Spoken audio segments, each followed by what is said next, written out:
যে মা আমার নাতনিতে গ্যাস লোড শুনো, আমার একটাই মেয়ে, নাতনির পরে আমার খুব ব্যথা, আমি ডায়াবেটিসের মানুষ, আমার চাপড়ি বাপড়ি লেগে যাচ্ছে শোনা। আমি শুনেছি সকাল, আমি ডায়াবেটিস হাঁটতে গিয়েছি 7টার দিকে শোনা। আমার নাতনি বলছে ভু, আমার মেয়ে বলছে ভু আমার নাতনি ওই দেখে না গাল গ্যাস উঠছে, আমার মেয়ে বলছে। তা গ্যাস উঠছে কেন জানি, বলছে সাপে কামড়েছে, সব বলছে সাপে কামড়েছে। আমি ওখান যেও দেখতে গ্যাস উঠছে, আমার শোনার গা আমার সব ঠান্ডা, শুনে আমি সহ্য করতে পারছি না, আমার একটাই সন্তান।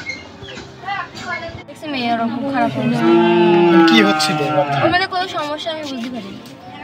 লক্ষণটা কি ছিল? লক্ষণ আমি অত কিছু জানি না, ওর ভালো মানুষ নেই, শুয়েছি সকালে উঠে দেখছি তারপরে আমি মহেশপুর নিয়ে গেছি, মহেশপুর হবে না 10টায় নিয়ে আসছিলাম, রাস্তার মধ্যে বিশ্বাস করেন না যে পথের কোলে দিতে। কি মনে হচ্ছে সাপে কামড়েছে না অন্য কিছু? অসুস্থ ছিল তো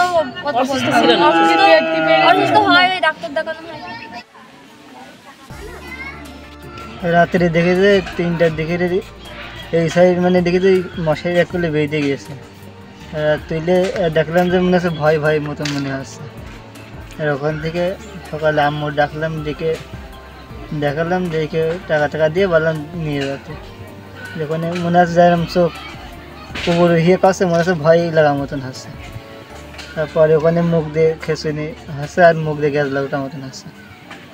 একটু ওখান থেকে মহেশপুর নিয়ে গেলাম, নিয়ে গিয়ে ওখান থেকে একটুখানি দেখে বলছে যে যশোরে নিয়ে যেতে মারা গিয়েছে। কি সাপে কামড়েছে না হচ্ছে কি মনে হচ্ছে? এখন যেভাবে দেখা যাচ্ছে হাতে ডান হাতে কামড়ের দাগ দিয়েছে, মনে হচ্ছে সাপে কামড়েছে।